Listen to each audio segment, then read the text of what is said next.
सभी शिव भक्तों को मंजू पंत का सादर अभिवादन। आप सभी का बहुत बहुत आभार कि आप लोग मेरा प्रतिदिन शिव महापुराण सुन रहे हैं, सावन से सुनते आ रहे हैं। कितने धैर्यवान, कितने शिव भक्त हैं आप लोग। मैं आप लोगों की प्रशंसा करते नहीं थकती। मैं अकेली नहीं, मेरे साथ आप सब हैं। इस पर शंभु भगवान की कृपा है। आइए शिव पुराण में प्रवेश करते हैं। पहले सभी भगवान का आवाहन करें। गजाननं भूतगणात् सेवितं कत्पथजम्बुफलचारुभक्षणं उमासुतं शोकविनाशकारकं नमामि विघ्नेश्वरपादकं। नीलाम्बुजश्यामलकोमलांगं सीतासभारोपसंवादं पाणो महासागरचारुचापं नमामि रामं भजन्ति। कर्पूरगौरं करुणावतारं संसारसारं भुजगेन्द्रहारं सदा वसन्तं हरविन्दे भवं सीतं नमामि। गुरुर्ब्रह्मा गुरुर्विष्णु गुरुर्देवो महेश्वर गुरुसाक्षात् परब्रह्म तस्मै श्रीगुरुवे त्वमेव माता च पिता त्वमेव बन्धुश्च सखा त्वमेव विद्या द्रविणं त्वमेव सर्वं मम आनंदी आनंद कर सब संकट दूर। जो सेवक शरण पड़े सदा रहे भरपूर। तुम दाता हम मांगता दिया तुम्हारी खाए। तुम ऐसी जगदाता माता छोड़ तुम्हें और किस दर जाए। सदा भवानी दायिनी सिद्धि करे गणेश। पंचदेव रक्षा करें ब्रह्मा विष्णु सर्वे भवन्तु सुखिनः सर्वे सन्तु निरामयाः सर्वे भद्राणि पश्यन्तु मा कश्चित् दुःख भाग् भवेत्। नमः शिवाय ओम नमः शिवाय ओम नमः शिवाय नमः ओम नमः शिवाय ओम नमः शिवाय ओम नमः शिवाय नमः नमः ओम नमः शिवाय ओम नमः शिवाय नमः ओम नमः शिवाय ओम नमः शिवाय ओम नमः शिवाय नमः। जिससे श्रवण कर मिट जाती है जिसे श्रवण कर मिट जाती है जन्म जन्म की व्यथा यही है शिव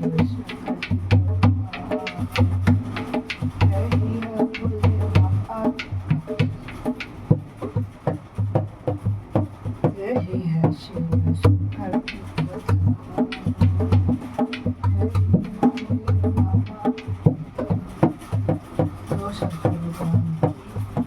जय हो जय भोलेनाथ जय भोले।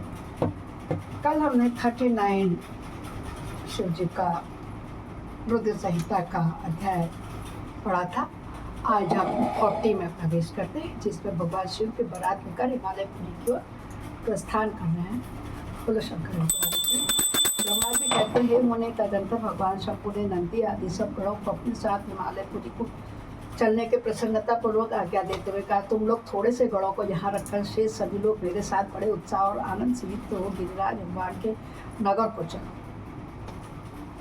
फिर तो भगवान की आज्ञा पाकर गणेश्वर शंख कर्ण केकराक्ष विद्रा विशाख निजात विकृतानन दुंदुभ कपाल संधाकरण कंदुक कुंडक पिष्टदम पिंपल सनातक आवेशन कुंडक पर्वतक चंद्रतापन काल कालक महाकाल अग्निक अग्निमुख आदित्य मुर्दा धनावा सना मुत अभोग कोकिल सुमंत्र काक पादोतर संतानक मधुपिंग कोकिल पूर्णभद्र नील चतुर्वर्त करण भैरोमक यक्षवाक शतमनु मेघमनु काष्ठागुर विरूपाक्ष शुक्लेश मुखप सनातन कालकेतु क्षणमुख चैत्र स्वयं प्रभु प्रकुलिश लोकांतक दीप्तात्मा दैत्यांतक भृगेठी देव देवप्रिय अशनि भानुक प्रमद तथा वीरभद्र अपने असंख्य कोटि कोटि गणों तथा भूतों को साथ लेकर चले।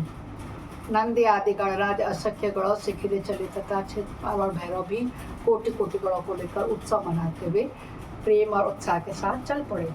वे सब सहस्त्र हाथों से युक्त थे, सिर पर जटा का मुकुट धारण किए हुए, उन सब के मस्तक पर चंद्रमा और गले में नील चिन्ह थे तथा वे सबके सब त्रिनेत्रधारी थे। उन सब ने रुद्राक्ष के आभूषण पहन रखे थे, सभी उत्तम भस्म धारण किए हुए थे और हार, कुंडल, केयूर, मुकुट आदि से अलंकृत थे। इस प्रकार देवताओं तथा दूसरे दूसरे गणों को साथ ले भगवान शंकर अपने विवाह के लिए हिमवान के नगर की ओर चले। चंडी देवी रुद्रदेव की बहन बनकर खूब उत्सव मनाती हुई बड़ी प्रसन्नता के साथ वहां पहुंची। वे शत्रुओं को अत्यंत भय देने वाली थी। उन्होंने सांपों के आभूषण से अपने को विभूषित कर रखा था। उनका वाहन प्रेत था। वे उसी पर आरूढ़ हो अपने माथे पर एक सोने का भरा हुआ कलश लिए चल रही थी।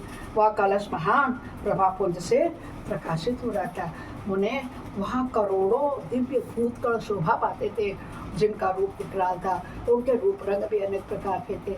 उस समय डमरुओं के डिम डिम ध्वज से, भेड़ियों की गड़गड़ाहट से और शंखों के गंभीर नाद से तीनों लोग गूंज उठे थे। दुंदुभियों की ध्वनि से महान कोलाहल हो रहा था। वह जगत का मंगल करता हुआ अमंगल का नाश करता हुआ था। देवता लोग शिवगणों के पीछे पीछे होकर बड़ी उत्सुकता के साथ बारात का अनुसरण करते थे। संपूर्ण सिद्ध और लोकपाल आदि भी देवताओं के साथ थे। देवमंडली के मध्य भाग में गरुड़ के आसन पर बैठकर लक्ष्मीपति भगवान विष्णु चल रहे थे। उन्हें उनके ऊपर महान छत्र तना हुआ था, जो उनकी शोभा बढ़ाता था। उन पर चवर डुलाए जा रहे थे। वे अपने गणों से घिरे हुए थे। उनके शोभाशाली पार्षदों ने उन्हें अपने ढंग से आभूषण आदि करके विभूषित किया गया था, यानी कि तैयार किया था। इसी प्रकार मैं भी, यानी कि ब्रह्मा जी पहले कह रहे हैं, इस प्रकार मैं भी मूर्तिमान वेदों, शास्त्रों और आगमों, सनकादि महासिद्धों, प्रजापतियों, पुत्रों तथा अन्य अन्य परिजनों के साथ मार्ग में चलता हुआ बड़ी शोभा पा रहा था। शिव की सेवा में तत्पर देवराज इंद्र भी नाना प्रकार के आभूषणों से विभूषित हो ऐरावत हाथी पर आरूढ़ होकर के अपने सेना के बीच में चलते हुए अत्यंत सुशोभित हो रहे थे। उस समय बारात के साथ यात्रा करते हुए बहुत से ऋषि भी अपने तेज प्रकाश से प्रकाशित हो रहे थे। वे शिव जी का विवाह देखने के लिए बहुत उत्कंठित थे। शाकिनी, यातुदान, बेताल, ब्रह्म, राक्षस, भूत, प्रेत, पिशाच, प्रमथ आदि गण कैसे कैसे परेतियां सुन लो।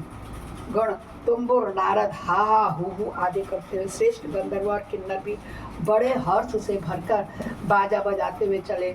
संपूर्ण जगन माताएं, सारी देव कन्याएं, गायत्री, सावित्री, लक्ष्मी और अन्य देव कन्याएं, ये तथा दूसरी देव पत्नियां जो संपूर्ण जगत की माता हैं, शंकर जी का विवाह है यह सोचकर बड़ी प्रसन्नता के साथ उसमें सम्मिलित होने के लिए गई। वेदों, शास्त्रों, सिद्धों और महर्षियों द्वारा जो साक्षात धर्म का स्वरूप कहा गया है, जिसके अंग कांत शुद्ध स्फटिक के समान उज्ज्वल है, वह सर्वांग सुंदर प्रखर भगवान शिव का वाहन है। धर्म वत्सल महादेव जी उस प्रखर आरूढ़ पर आरूढ़ हैं। वो सबके साथ यात्रा करते हुए बड़ी शोभा पा रहे थे। देवर्षियों के समुदाय उनकी सेवा में उपस्थित थे। इन सब देवताओं और महर्षियों के एकत्र हुए समुदाय से महेश्वर बड़ी शोभा हो रही थी। उनका बहुत श्रृंगार किया गया। वे शिवा का पाणी ग्रहण करने के लिए हिमालय के भवन जो जा रहे थे। भारत इस प्रकार भारत की यात्रा संबंधित उत्तम उत्सव से युक्त शंभु का चरित्र कहा गया। अब हिमालय नगर में जो सुंदर वृत्तांत घटित हुआ उसे मैं कल 41वें अध्याय में सुनाऊंगी। बोलो शंकर भगवान की जय। जय जय शिव शंकर भगवान, जय जय भोलेनाथ की जय होवे, जय जय होवे। नमः शिवाय, नमः शिवाय, नमः शिवाय, नमः शिवाय, नमः शिवाय,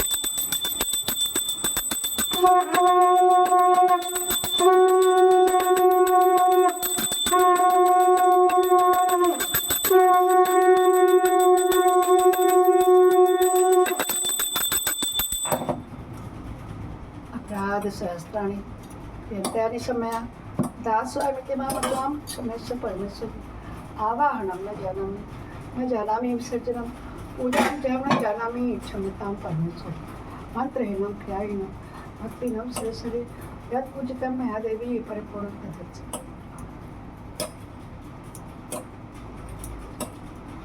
भक्तों, इस प्रकार हमारा अध्याय पूरा हुआ। कल को हम 41 में प्रवेश करेंगे। बोलो हर हर हर पाप, हर कष्ट, हर संकष्ट, सभी देवता पार करें, तैयार। शुभ दिवस, कल फिर मिलते हैं।